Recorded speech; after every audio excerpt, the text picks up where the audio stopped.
되게 오랜만에 받는 친구 번호가 떠. 잘 지내? 하고 받아요. 그러면은 우리는 보험이나 결혼 이런 걸 걱정하는 게 아니라 저는 항상 먼저 물어봐요. 무슨 일 있어? 라고 물어봐. 절대로 잘 지내냐고 물어보지 않습니다. 야, 이거 네 거니까 복사도 네가 알아서 하고 뭐 우리 직원 쓰지 말고. 이거는 대표가 나는 아주 마음에 안 들어. 스팸 받을만 해. 얘는. 난 솔직히 여기까지 보고 저도 죄송하지만 나 희지 아버님을 조금 의심했어. 합리적인 의심이었다고 생각해요. 나는 여기서도 조금 화났어. 우리 희지 왜 이렇게 빌런 같지? 그런 걸 할 때는 혼자 이걸 딱 맡으면 회사 그만두고 싶지.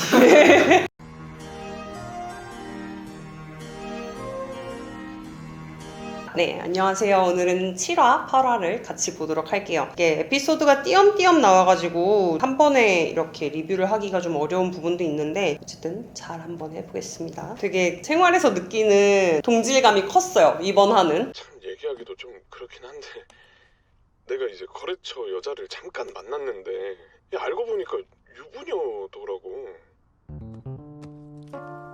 근데?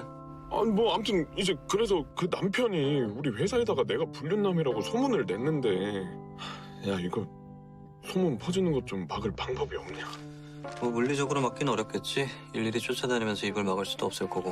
야 법적으로 뭐 할 수 있는 그런 거 없어? 직접적으로 막을 수는 없을 거고. 뭐 상간소송은? 그거 안 들어왔어. 야 유부녀인지 몰랐으면은 상간소송 괜찮은 거 아니야? 몰랐어? 야 나 진짜 몰랐지. 야 그리고 그 여자가 나한테 미혼이라고 속인 메시지 내역도 다 있다니까. 그럼 문제 없겠네. 사실 되게 앞부분인데 안주영 변호사랑 강희지 변호사가 친구들한테 이렇게 막 전화 받는 게 나와요. 근데 주로 이렇게 시작해. 잘 지내? 이렇게 시작한다? 되게 오랜만에 받는 친구 번호가 떠. 잘 지내? 하고 받아요. 그러면은 우리는 보험이나 결혼 이런 걸 걱정하는 게 아니라 저는 항상 먼저 물어봐요. 무슨 일 있어? 라고 물어봐. 절대로 잘 지내냐고 물어보지 않습니다. 왜냐면 이렇게 그래도 변호사 친구라고 생활 속의 법률 문제들을 많이 물어봐요. 그러면서 뭐 이거 고소할 순 없어? 아니면 고소를 당했어? 아니면 이런 경우 내가 어떡하냐? 이런 얘기를 되게 많이 하는데 아까 전에 안주영 변호사의 답변이 제일 적절했던 것 같아요. 왜냐하면 친구들 사건은 내가 맡으면은 꼭 서로 나중에 뻘쭘해지는 결론이 되는 경우가 많더라고요. 사실 나도 말하기는 좀 조심스럽지만 옛날 일이니까 얘기를 하는데 친구들의 이혼 사건을 도와준 적이 있어요. 서로 비용도 좀 아끼고 어차피 이혼을 하는 거 좀 합리적으로 이혼을 할 수 있도록 합의서를 써주고 조정 사건으로 이제 갈 수 있도록 도와준 사건이 있었는데 공짜로 나한테 자문을 구할 때는 엄청 연락이 와. 그랬는데 이제 나중에 어떻게 됐는지는 사실 잘 몰라요. 그리고 내가 아무래도 그 친구들의 가장 약하고 아픈 부위를 본 거잖아. 그러다 보니까 내가 좀 그들의 입장에서는 불편해졌나 봐요. 나는 이게 일 중에 하나라고 생각하고 도와준 건데 그 친구들은 내가 어색해지는 거지. 가장 가까운 친구들이라든가 뭐 친지들의 일은 오히려 아까 우리 안주영 변호사가 얘기했던 것처럼 다른 변호사한테 소개시켜줄게 이렇게 넘기는 경우도 많습니다. 내가 직접 하는 사건은 아는 사람인데도 내가 만약에 사건을 직접 한다라는 사건은 내가 정말 마음을 많이 쓰는 사건이거나 아니면 무조건 이기는 사건? 이런 건 좀 도와주는 것 같아요. 서로 좋은 일이 될 수 있는 사건 이런 거는 하는데 좀 이렇게 치부를 드러내야 되는 사건의 경우에는 내가 안 듣는 게 우리 친구 관계를 유지하기 위해서 좀 좋다. 이런 직업적인 어떤 포인트가 있더라고요. 사정이 어렵다 보니까 국선으로밖에 못해서 미안해요. 아니에요. 그런 건 신경 쓰지 마세요.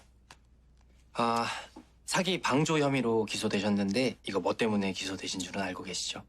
기소 그게 뭐예요, 변호사님? 많이 듣는 얘기예요. 기소는 이제 검사가 법원에다가 얘가 죄가 있는 것 같으니까 법원에서 판단해주세요 라고 넘기는 걸 기소라고 해요. 여기서의 경우에는 우리 조 변호사가 국선 변호사로서 기소당해서 피고인이 되는 분을 변호를 하는데 아주 흔한 보이스피싱 인출책으로 기소되신 분이에요. 근데 이 에피소드는 뭐 짧게 얘기하자면 대출 문자를 받고 본인이 인출책인지도 모르고 이제 돈을 가지고 보이스피싱 범들한테 돈을 넘겨줘서 기소가 됐던 피고인이 결국에는 우리 조 변호사의 어떤 노력에도 불구하고 벌금형을 받으셨죠. 그래서 검찰이 구형을 1,500만 원을 했고 1,000만 원의 벌금이 나왔던 사건인데 이런 사건들이 실제로 많이 있기도 해요. 정말 돈이 필요해가지고 그리고 세상 경험이 잘 없으셔서 이렇게 나한테 우연히 온 문자를 받고 속아서 인출책이 되거나 아니면 사기에 돕는 어떤 역할로 쓰이거나 이렇게 해서 기소가 되는 경우가 있는데 사회적으로 이렇게 강하게 쪼여야 되는 어떤 범죄들이 성행하는 경우에는 고의 같은 거를 좀 넓게 해석을 해서 강하게 벌을 주는 그런 경우들이 종종 있고 보이스피싱이 좀 대표적인 것 같아요. 그래서 보이스피싱의 경우에는 강하게 처벌이 되고 있어서 근데 사실 이 에피소드에서는 보이스피싱 자체가 뭐 강하게 처벌되고 있다 이런 거보다도 나는 이 아주머니가 너무 불쌍했어. 벌금형이 나왔어. 근데 밑에 그게 보통 같이 나오거든요. 위 벌금을 내지 않을 경우에 1일 노역을 10만 원으로 환산해서 노역장에 유치될 수 있습니다. 간단히 얘기해서 하루에 10만 원으로 치고 너 깜빵에 갈 수 있어. 깜빵에서 이제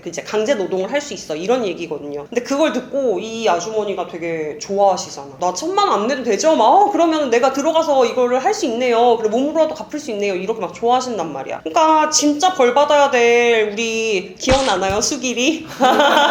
수길이 같은 놈은 무죄 받아서 나오고 이런 분들은 벌금이 나와도 내가 몸으로라도 갚을 수 있어 다행이다 이렇게 얘기를 하신단 말이야. 그래서 우리 조 변호사가 또 얘기를 하죠. 그 벌금 제가 내드릴게요. 너무 나갔다. 너무 나갔어. 1, 2년 차도 아닌 우리 조 변호사가 아무리 안쓰러워도 그렇지 벌금 1,000만 원을 내드린다고 하는 거는 이거는 좀 너무 나갔다. 이것도 조지랖이다. 국선 선임할 때 그 대표가 딴지 걸잖아요, 한번. 맞아. 너 복사 네. 네가 직접 해 이렇게 딴지 걸지. 국선은 회사로 꽂히는 게 아니라 본인한테 이제 꽂힌다고 말했는데 그거 사실인가요? 이게 어떻게 되는 거냐 하면 법무법인 소속 변호사는 원래 개인의 이름으로 다른 사무소를 개설할 수는 없어요. 그치만 개인의 자격으로 국선 변호사로 등록이 될 수는 있거든요. 그런데 이 대표가 정말 너무 나쁜 대표인 게 국선 변호사는 사실 일을 이만큼 하고 나라에서 돈을 요만큼 받거든요. 이제 국선 변호사 비용으로 그만큼을 받는데 그거는 그 국선 변호사 일을 한 그 변호사한테 따로 꽂혀요. 국선 변호사 비용이. 그래서 이제 그 지금 대표는 그 얘기를 하나 봐요. 근데 그 돈을 가지고 야 이거 네가 이래서 네 돈 꽂히는 거잖아. 이렇게 이제 얘기를 하는 건데 진짜 베베 꼬인 거지 이거는. 좋은 일 하는 거거든요. 변호사의 어떤 공익적 의무를 다하는 거거든. 국선 변호사는 뭐 실제로 그렇게 많은 돈을 받지도 않아요. 심지어 뭐 접견 한 번 나갈 때마다 몇십만 원 이제 계산이 안 되고 뭐 실질화해야 된다. 국선 변호사 비용을 좀 더 높여야 된다. 이런 얘기들이 나오고 있기도 한데 사건 하나 맞는데 돈 100만 원 꽂힌다고 야 이거 네 거니까 복사도 네가 알아서 하고 뭐 우리 직원 쓰지 말고 이거는 대표가 나는 아주 마음에 안 들어. 스팸 받을만 해 얘는. 내 감정 가는 것 때문에 공사 내용도 여러 번 바뀐 거라 잘 알고 가야 되는데 의뢰인 협조가 안 되니 내가 이러고 있을 수밖에. 근데 너 이렇게 늦게까지 일해도 괜찮아? 왜? 자, 우리 배문정 변호사가 한 건 하죠. 여기서 진짜 멋있었어요, 저는. 배문정 변호사의 미니 에피소드에서는 공사 감정을 나가요. 공사가 얼마나 됐는지, 이제 기성고라고 하는데, 공사가 얼마나 됐는지에 따라서 공사 대금이 얼마나 지급되어야 하는지, 이런 거를 갖다가 계산하는 소송을 하는데, 그러면 이제 전문가가 가서 공사장에서 도면대로 됐는지, 얼마나 됐는지, 이런 걸 감정을 한단 말이에요. 전문가를 불러다가. 그러면 이제 원고 측, 피고 측이 다 나와. 그래서 막 원래대로 됐느니, 안 됐느니, 더 싼 걸 썼느니, 막 이런 걸 가지고 얘기를 한단 말이에요. 그러면 이게 어떤 재질로 도면에 어떻게 반영된 게 현실에 어떻게 반영됐다 이런 거를 양쪽에서 설명을 해줘야 되는데 지금 여기는 뒤에도 나오지만 배문정 변호사의 의뢰인이 스트레스를 받아서 보기가 싫어가지고 배문정 변호사의 전화를 안 받아. 그래서 이제 배문정 변호사가 혼자서 이걸 막 공부를 하고 이렇게 감정을 나간단 말이죠. 그래서 결국에는 감정에서 중요한 포인트들을 다 짚어내죠. 그래서 변호사는 의뢰인이 정말 잘 협조를 해줄 때 최상의 어떤 결과를 낼 수는 있어요. 근데 의뢰인이 협조하지 않더라도 최선의 노력을 다해야 되는 거는 맞는 것 같아요. 나는 진짜 배문정 변호사 같은 변호사가 되게 존경스러워요. 나도 이렇게 일하고 싶기도 하고 조금이라도 더 내가 찾아보고 조금이라도 내가 더 어떤 사실관계에 대해서 확실히 알고 내가 판사든 전문가 앞에서 어떤 질문을 받아도 내가 맡고 있는 사건에 대해서 전문가적인 답변을 할 수 있도록 공부를 하는 거 그게 이제 변호사의 역할이라고 생각을 하는데 제발 의뢰인분들이 조금만 도와줬으면 좋겠어. 나는 좀만 도와주면 더 잘할 수 있는데 내가 진짜. 근데 가끔은 연락을 해도 이렇게 회피형이신 분들이 계신단 말이에요. 가사소송을 할 때에도 조금만 이 재산에 대해서 설명해 주시면 더 가져올 수 있을 것 같아. 아니면 이건 좀 빼낼 수 있을 것 같아. 이 돈은 왜 갑자기 여기 입금이 된 거지? 너무 궁금해. 그런데 전화를 안 받으셔. 스트레스가 너무 크시니까 그냥 이 사건을 쳐다보시기도 싫으신 거야. 내 전화를 받기도 싫으신 거고. 그래서 나중에 어찌어찌 해가지고 전화 연락이 닿으면 이미 기간이 뭐 도과돼 버리거나 뭐 주장 시기를 놓치는 때도 있고. 그래서 안타까운 일들이 많은데 변호사만큼은 내 편 그리고 내 스트레스를 나눌 수 있는 사람이라고 생각을 하고 전화나 이런 연락을 좀 잘 받아주시면 좋겠다라는 생각이 들어요. 이제 뒷부분이랑 이어지니까 여기까지 한번 보죠. 일단 축하드립니다. 이제 드디어 이 설 연휴에 만나가지고 우리 희지랑 안주영 변호사랑 사귀는 걸로, 본격 사귀게 되는 걸로 나오게 되네요. 그리고 이제 각자의 집안 풍경이 나오죠. 명절에 이제 집안 풍경들이 나오는데 하상기 변호사는 정말로 아버지가 안 계시고, 우리 조 변호사는 역시나 명절에, 내가 이래서 명절에 집에 안 가요. 집에 가면은 바쁘지? 다음에 항상 나오는 게 그런데 고모 친구의 그 옆집 사는 분이 이번에 이렇게 하면서 이렇게 뭐가 막 나와. 이렇게 법적 질문도 나오고, 여기서 나온 것처럼 이만큼 뭔가 계약서 같은 걸 들고 오시는 경우도 있고. 근데 그게 사실 이렇게 막 짜증난다는 아닌데, 쉬는데 그래, 그 느낌 있잖아. 그리고 나는 친척분들이 지켜보고 있는 가운데서 다시 이걸 보면 일 모드로 돌아간단 말이야. 일 모드로 보기를 원하시는 거잖아. 그런 자세로 임하기를 말하시는 거잖아. 근데 그게 나한테는 너무나 큰 소모라는 거죠. 너무 힘들다는 거지. 그래서 결코 지적인 어떤 활동을 하는 것이 쉽지 않다. 나도 편하거나 쉽지는 않은데, 내 가까운 사람들이 물어봤을 때 일단 최선을 다하기는 하지만 알아서 먼저 배려를 해주시면 더 고맙겠다. 이런 생각을 가끔 해요. 그래서 이제는 또 스무스하게 넘기는 기술들도 많이 생겼지. 예전하고는 다르게 저는 가사만 해서 이런 걸 몰라요 라고 한다거나, 지금 말고 이거 진짜 제대로 봐드리려면은 제 사무실로 차라리 한번 와달라고 이렇게 얘기를 한다거나, 이렇게 말을 좀 돌릴 수는 있죠. 그리고 이제 그 다음에 8화랑 연결되는 사건이 이제 본격적으로 시작이 되네요. 엄마 이게 무슨 일이야? 아빠 출근하려는데 갑자기 경찰들이 와서 체포했어. 아빠를 왜? 뭘로 체포를 해? 사실 아빠가 고소당해서 조사받고 있었어. 아니 그런 일이 있었으면 나한테 말을 했어야지. 너무 터무니없는 내용이라 괜히 너 걱정할까봐 얘기 안 했어. 뭘로 고소당한 건데? 사기. 자, 여기서부터 본격적으로 이제 사건이 좀 나오죠. 딸내미가 변호사인데 이거를 말씀을 안 하셨어. 초기 대응이 정말 중요하거든요. 그 조사를 이미 받고 있었다고 해요. 근데 저는 그렇게 생각을 해요. 물론 정의는 살아있고 진실은 밝혀진다고는 하지만, 조사를 어떻게 받느냐, 특히 처음 조사를 어떻게 받느냐에 따라서 결과가 좀 빨리 잘 끝나는 사건이 있고, 좀 힘들게 가는 사건이 있다고 생각을 하는데, 사기 같은 건의 경우에는, 특히 요건 뒤에서도 나오지만 공범이 있고 좀 진술이 다른 그런 사기 같은 경우에는 좀 초반에 도움을 받으셨으면 어땠을까라는 생각이 들기도 해요. 그래서 저도 시작부터 참 무겁게 같이 봤던 사건입니다. 변호인 접견입니다. 꼭 나오라고 해주세요. 꼭. 네. 자, 일전에 한번 말씀드린 적 있죠? 우리 가족 접견이나 일반인 접견하고 변호인 접견 조금 다르다고. 접견실도 다르고, 접견 시간도 다르고, 접견 장소도 다르고. 근데 경찰서에서 이렇게 접견을 하는 경우에는 조금 장소는 비슷할 수도 있는데, 변호인 접견권이 훨씬 더 넓게 인정이 돼요. 저 같아도 가족이라고 얘기 안 하고 그냥 변호인 자격으로 접견을 할 것 같긴 해요. 저의 어떤 친지가 이렇게 들어가 있다면. 희지도 그렇게 접견을 들어가죠. 그 선임신고서가 없어도 그냥 변호인이면 접견할 수 있나요? 보통 가져오라고 해요. 드라마적 허용인가요? 예, 드라마적 허용입니다. 접견 신청서를 같이 내는데, 거기에다가 변호인 선임서를 같이.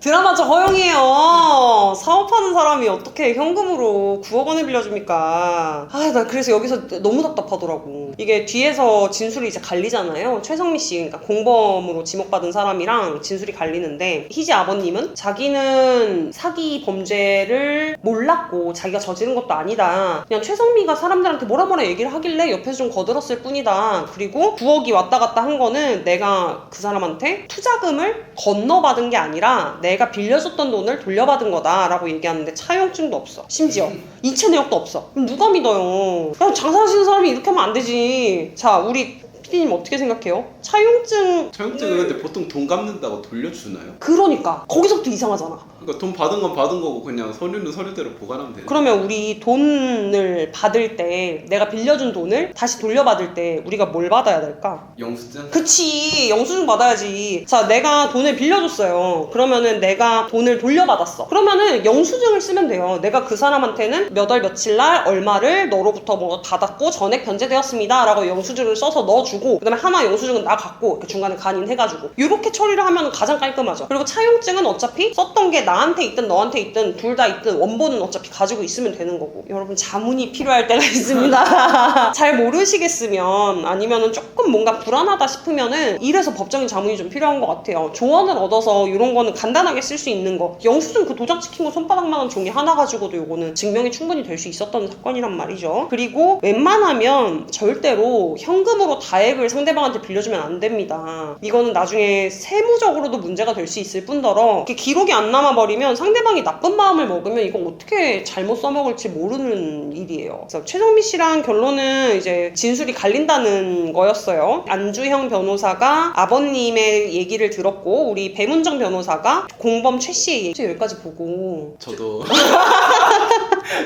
죄송하지만 나 희지 아버님을 조금 의심했어. 합리적인 의심이었다고 생각해요. 잠깐만, 이 계약서가 진짜라고 보는 거예요? 그럴 가능성도 생각은 해봐야죠. 아빠가 그때는 최정민을 몰랐다고 그랬잖아요. 그럼 이 계약서도 아빠가 모르는 계약서일 거고요. 일단 도장에 일치하고 계약서가 있을 만한 맥락도 앞뒤가 맞아요. 나는 여기서도 조금 화났어. 우리 희지 왜 이렇게 빌런 같지? 왜냐하면 언성이 높아지잖아요. 약간 격해지잖아. 근데 내가 봐도 나는 안주영 변호사처럼 생각을 했을 것 같아요. 근데 그게 야 니네 아빠가 사기꾼이야 이런 얘기가 아니라 지금 객관적인 증거들이 이렇게 나와 있다라는 얘기를 한 건데, 나는 여기서 약간 희지가 감정적으로 대응을 한 것 같거든. 정황 증거로 그것도 감정적으로 대응한 것 같거든. 그래서 뭐 여기서 조금 말을 부드럽게 해서 계약서 진위에 대해서도 물어보자. 뭐 도장이 일단은 같아 보이지만 이거 아버지가 찍지 않았다고 하니까 뭐 어떻게 다퉈보자 이런 식으로 얘기하는 게 아니라, 야 이거 봐봐 우리 아빠 말이 맞잖아 약간 이렇게 얘기하는 걸로 들려가지고 이게 변호사들과의 대화인가. 이래서 가족 사건 자기가 맡으면 안 돼요. 물론 가족이라서 가장 잘 안다고 생각할 수도 있어요. 하지만 사람은 이제 여러 페르소나가 있잖아요. 여러 가면을 이제 쓰고 살아간단 말이죠. 그렇다 보니까 내 가족의 사건인 경우에는 오히려 진짜로 내 가족이 나한테는 진짜에 대해서 얘기하지 못할 수도 있어. 일부러 숨길 수도 있고 얘기를 못하는 걸 수도 있고. 그래서 약간 희지가 좀 이거는 희지랍이라고 하기도 뭐하고 좀 하여튼 그렇다. 좀 약간 아버지를 절대적으로 믿는 모습을 보인다. 의뢰인을 이제 절대적으로 믿는 모습을 보여주는데 실제로는 이제 어떻게 될 것인가. 일단 재판에서 이 계약서는 증거로 부동의할게. 한번 동의하면 처리하기 어렵잖아.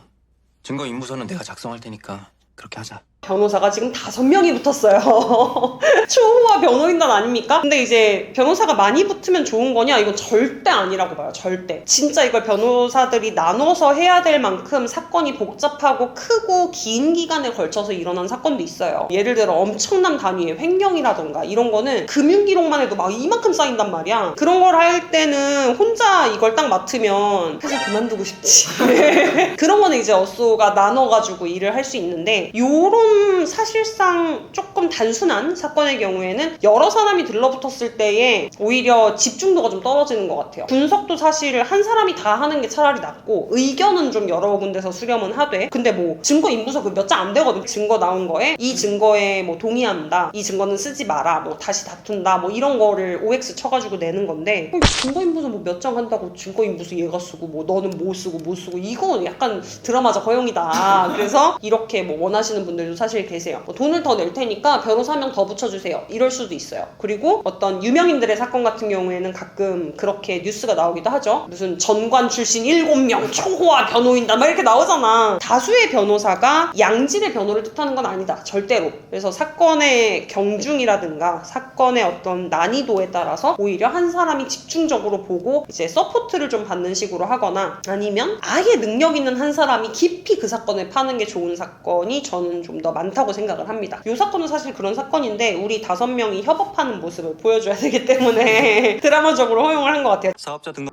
야, 이게 짜릿한 순간이죠. 이 맛에 변호사 하지 싶은 순간이 있어. 저도 그런 순간이 있었는데요. 여기서도 그래요. 이 계약서가 굉장히 핵심 증거였어. 근데 이 계약서가 꾸며진 계약서다, 실제 계약서가 아니다 라는 거를 입증을 하는 부분인데, 공범 최 씨 입에서 자기 진술하고 모순되는 진술이 딱 나오면은 이제 이 사람의 모든 진술이 다 와르르 무너지는 거거든요. 근데 그걸 딱 끌어내는 한마디가 나오고 내가 원하는 답이 우리 증인한테 딱 나왔을 때, 그때의 그 짜릿함은 진짜 약간 이렇게 손이 막 떨린다? 너무 좋아가지고. 그래서 나는 어떤 비슷한 사례가 있었냐면 보복운전 사건이었어요. 근데 사실은 보복운전이 아니었어. 보복운전이 아니었는데, 보복운전을 해다라고 주장하는 사람이 그 지역 경찰서에 아는 사람이 되게 많았던 거야. 그리고 이 보복운전을 했다고 기소당한 나의 의뢰인은 사실 보복운전을 하지는 않았어. 이렇게 막 위협하고 그러지 않았거든요. 그냥 좀 창문 열고 얘기를 하긴 했어. 야, 너 차 좀 세워봐, 이렇게 얘기를 하긴 했는데 보복운전을 위험하게 하진 않았어요. 근데 피해자라고 주장하는 사람이 블랙박스를 빼고 이제 경찰이랑 입을 맞춰가지고 우리 의뢰인을 죄인으로 만든 거지. 그 보복운전을 한 사람으로 만든 거지. 근데 이게 국민참여재판까지 갔어. 배심원들 앞에서 이제 그 재판을 하는 국민참여재판까지 갔는데, 우리 의뢰인은 차가 없으면은 일을 할 수 없는 사람이에요. 그 트럭 같은 걸 운전하셔서 생계를 유지하시는 분인데, 보복운전을 했다고 하니까 당장 면허가 정지되고 아무것도 일을 할 수 없는 상태로 몇 개월이 지난 거야. 그러니까 우리 의뢰인은 이거에 모든 걸 다 걸었어. 그리고 자기는 경찰이 거짓말을 하는 걸 참을 수가 없대. 그래서 처음에 왔을 때는 의뢰인 말을 안 믿었는데, 들으면 들을수록 의뢰인이 원하는 대로 한번 해줘보자, 그리고 이제 경찰의 말의 모순점을 한번 짚어보자 라고 하면서 이제 이런 식의 증인신문을 했죠. 증인으로 데려다가 놓고 경찰한테 이제 하나하나 물어보기 시작을 했는데, 결정적으로 우리 의뢰인의 차 블랙박스에 그때 창문이 요만큼 내려가 있어서 경찰이 하는 말이 다 녹음이 됐거든요. 그 녹음이 된 말이 있다는 걸 그 경찰은 알지 못했어. 그래서 내가 그 경찰한테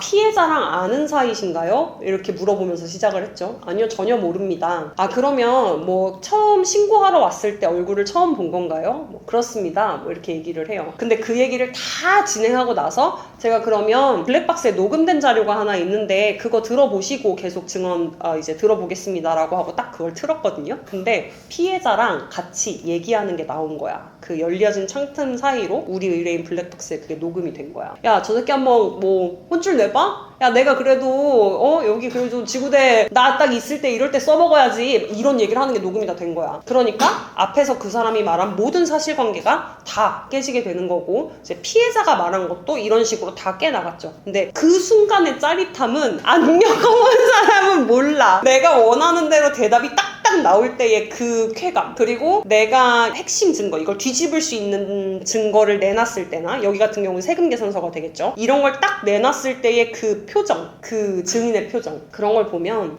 이래서 형사사건 하나보다, 이래서 속물을 하나보다 진짜 짜릿하다, 이런 생각이 이제 들거든요. 그래서 이런 경우 말고도 형사사건에서 종종 무죄를 받는 경우가 있어요. 무죄를 받을 때마다 정말 좋고, 특히 그 무죄가 서면으로만 써서 받아낼 때랑 이렇게 증인의 증언을 탄핵해서 증인의 증언을 깨부시고 무죄를 받아낼 때랑 기쁨의 정도가 좀 다른 것 같기는 해. 그래서 약간 진짜로 그 역전재판처럼 약간 그런데 빙이 돼가지고 그렇게 하기도 하는데, 그리고 이것도 고증 잘 됐어. 그 판사들이 수근수근하는 그게 느껴져. 세 분 앉아 계시면은 약간 그걸 보는 또 그럼 당연하지. 그럼 막 옆에 이제 서로 이렇게 눈을 마주치시는 막 이런 게 보인단 말이에요. 그러면 되게 기분이 좋거든. 응.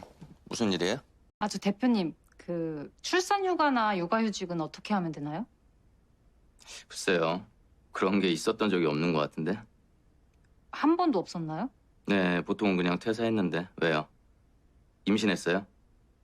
네, 아직 몇 주 안 됐긴 했는데. 그럼 뭐 아직 좀 시간이 남았네. 그때 가서 다시 한번. 보통 임신했어요? 라고 해서 네라고 하면 뭐라고 얘기해요? 축하해요. 그치, 축하해요가 먼저 나와야지. 근데 일단 시간이 좀 남긴 했네, 뭐 이게. 그리고 내가 얘기했지, 전편을 보고 옵시다. 육휴나 출휴 얘기가 분명히 나올 거라고 예상을 했어요. 왜냐하면 배문정 변호사가 처음에 임신 사실을 알았을 때 되게 좀 표정이 참 복합적이었잖아. 근데 여자 변호사라면 다들 그런 고민을 할 수밖에 없다고 제가 말씀을 드린 적이 있잖아요. 역시나 육휴나 출휴 얘기가 나오죠. 그랬던 적이 없대. 육휴나 출휴를 줬던 적이 없대. 왜겠어? 다들 퇴사하신 거야. 근데 왜 퇴사를 했겠어? 눈치 보이. 눈치 주니까 퇴사한 거죠. 나가라고 눈치를 준 거야. 그리고 이제 뒤에서 나오는데 이제 뭐 배 변호사가 몇 건이나 들고 있죠? 사건을 몇 개나 이제 감당을 하고 있느냐인데 뭐 한 50개 정도 가지고 있다고 얘기를 해요. 근데 여기는 대표 나 변호사도 한 50건 정도를 가지고 있는 것 같아요. 안 변호사도 그렇고. 사실 나간다고 사건이 딱 나눠지지 않는 것도 있어. 사실이야. 그리고 일반 회사처럼 이 사람이 다른 사람으로 쉽게 대체되기도 좀 어려워요. 왜냐하면 의뢰인들하고 쌓인 어떤 라포, 그런 어떤 관계가 있기 때문에. 근데 그래도 임신 출산하려는 사람한테 이런 식으로 말하는 거는 좀 아닌데, 이게 아직도 우리 변호사 업계에서 가장 신경 써야 할 부분 중에 하나라고 생각을 해요. 아직도 업계에서 너무나 흔하게 일어나고 있는 일이고, 실제로 저도 제 주변에 육휴나 추류를 썼다는 사람보다는 퇴사했다는 사람들이 훨씬 많아요. 그리고 실제로 이렇게 되면은 퇴사 압박을 하면서 기간제 변호사를 구하지 않고 그냥 변호사 구합니다 이렇게 공고를 올려버려. 아, 그럼 돌아올 자리가 없는 거네요. 없게. 그리고 돌아올 때쯤이 되면 자리를 준다 말하고 뭔가 미루거나, 아니면은 새 변호사가 와서 이미 완벽하게 사건을 진행하고 있는 모습을 보여주거나, 네가 민망하면 안 돌아오겠지 뭐 이렇게 생각을 하는 거지. 그래서 일단은 들여보내주되 아예 새 변호사를 그냥 구해버리는, 실제로 그냥 사실상 쫓겨나버리는 경우도 많고. 우리 희지의 일은 잘 마무리가 됐지만 배문정 변호사의 새로운 고민으로 이제 뉴 에피소드가 시작이 되는 것 같아요. 내가 말한 게 사실 실제로 나오지 않게 되기를 좀 바랬어요. 지난번 리뷰를 하면서 배문정 변호사가 이제 임신했다는 편에, 임신 사실을 알게 된 편에 육휴 추류 얘기를 하면서 너무나 내 주변과 내 후배들이 겪고 있는 문제다라고 얘기를 하면서도 이게 다뤄지지 않기를 솔직히 바라기도 했어. 이제는 좀 바뀌었겠지, 바뀌고 있겠지라는 생각을 했었는데, 역시나 우리 작가님은 나랑 같은 곳을 보고 계시는 사람, 같은 판을 보고 계시는 분이시니까 서초동에 있는 많은 법률사무소와 소형 법무법인들에서 일어나고 있는 문제를 짚어주신 것 같고, 다음 화에는 배문정 변호사의 얘기가 조금 더 줄을 이루지 않을까 싶은 생각이 드네요. 그래서 이제 거의 절반을 넘어서 끝을 향해서 가고 있는데, 배문정 변호사는 과연 잘 추류 육휴를 쓸 수 있을지, 그리고 형민이 앞으로 어떻게 가게 될지 궁금해집니다.